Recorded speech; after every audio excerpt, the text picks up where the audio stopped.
Hari ini kita belajar tentang hakikat riya ya. Setelah kemarin ayat-ayat Quran, hadis-hadis yang rata-rata semuanya berisi ancaman bagi yang berbuat riya. Dan hari ini kita masuk ke intinya, yaitu hakikat riya. Nanti macam-macam riya. Halaman 380. Halaman 300. Burani tadi ke anu ya. Sudah berangkat. Nggih. 380. Bismillahirrahmanirrahim. Baik, kita teruskan ya. Mengingat bahwa riya itu begitu susah ya. Jadi berarti sama, semakin susah pahalanya semakin besar. Orang yang terkenal dan ikhlas itu semakin gede pahalanya daripada yang tidak terkenal dan ikhlas. Orang yang bersinggungan dengan banyak orang yang di sosial-sosial gini, lalu dia bisa jaga keikhlasan, itu pahalanya jauh lebih besar. Semakin susah berarti semakin besar pahalanya. Kalau kita orangnya di rumah terus nggak kemana-mana, itu kan pamer nang sopo, jane ra tau nang di. Nah yang kayak gitu, usaha untuk menghilangkan sakit riya, penyakit riya itu tidak segitu besar dibandingkan dengan panjenengan-panjenengan yang harus bergaul dengan banyak orang ya. Maka kemudian kita ini kan memang orang yang gaul, maksudnya enggak kayak orang dulu-dulu yang tinggal di gunung kan. Kita kan tinggalnya di kota, di rumah, di keluar gitu kan, seminggu enggak keluar aja koyok gatel kabeh, awak loro kabeh. Obatnya yaitu ngelencer ya, ngelencer kesabilillah kemana-mana, itu obat. Berarti kita ini tipe makhluk yang senang sosial, senang bergaul, berarti sangat penting dan pahalanya besar kalau kita berhasil menghilangkan penyakit apa ini tadi? Riya. Nggih? Ya, hakikat riya. Penjelasan tentang hakikat riya. Dan sesuatu yang diriyakan itu bukan diriwayatkan, diriyakan. Diriyakan, dipamerkan. Hakikat riya, hakikat itu hakikinya, arti sesungguhnya. Yang tampak itu belum tentu yang sesungguhnya. Dan sesuatu yang diriyakan, apa sih yang dipamerkan itu yang dosa? Ternyata ada beberapa ya. Ketahuilah, fa'lam wa'lam, kata beliau. Duh, ini Al-Ghazali lagi ada di depan kita, ngaji sama kita. Ketahuilah ya, ketahuilah. Al-Ghazali itu ini botak ya. Beliau tuh botak, rambutnya panjang.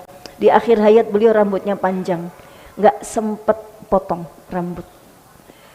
Dan satu itu, dan yang kedua, beliau kepingin nanti ketika beliau meninggal, dan kan beliau meninggalnya hari apa Bu? Hari apa beliau? Hari Senin ya, hari Senin, dalam usia 54 tahun. Nggak tua-tua banget, 54 tahun. Itu beliau rambutnya masih panjang, kepingin nanti semakin banyak yang bersaksi perbuatan baiknya. Bukankah rambut dan kulit itu juga bersaksi atas perbuatan baik kita dan atas dosa-dosa kita, ya kan? Yang bersaksi itu kan ada 7 ya, selain bumi juga ada 7 anggota badan yang nanti menyaksikan, bisa memberatkan atau meringankan. Jangan salah, bumi tempat kita berpijak itu juga bersaksi, termasuk atas-atasnya. Peralatan HP ini juga bersaksi. Kulit dan rambut juga bersaksi. Sampai sebegitunya Imam Ghazali, kalau rambutku panjang, nanti yang menyaksikan zikirku, yang bisa merasakan Allah, Allah, Allah, bergetarnya itu juga makin panjang.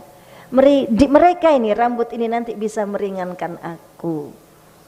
Berarti dulu-dulu yang kita ndak nutup kerudung, ndak apa ini, nggak jilbaban, nggak pakai ini, rambut kita bersaksi apa ndak? Bersaksi. Dan itu ya sudah hilang lah otomatis. Nggak hilang sebelum kita bertobat serius secara spesifik, dosa-dosa rambut saya ya Allah, mohon ampuni dosa rambut saya. Jangan siksa saya karena rambut saya yang dulu-dulu yang tampak oleh manusia yang tidak berhak. Itu dosa dan tidak hilang begitu saja. karena termasuk jenis yang dosa besar, melanggar aurat. Bayangkan sama Imam Ghazali, rambutku tak panjangin biar yang bersaksi tambah banyak. Kita sholat wajib di sini, sholat sunnah suruh geser 1 langkah, gitu. Kenapa? Biar yang bersaksi, bumi yang bersaksi nanti makin banyak. Kalau dosa, maka dosa jangan diser-serkan, nanti yang bersaksi makin banyak. Gawat. Ya gitu ya, jadi rambut, terus apa lagi? Lutut, kaki. Dulu kita kakinya kelihatan? Iya, sampai umur 30, bahkan sampai umur 40 sebagian kita itu masih buka-buka aurat. Dan itu tidak bisa hilang begitu saja gitu. Karena jenisnya jenis dosa besar. Dosa besar itu Allahumma sholli ala sayyidina Muhammad astagfirullahaladzim, nggak selesai, harus disebut spesifik gitu.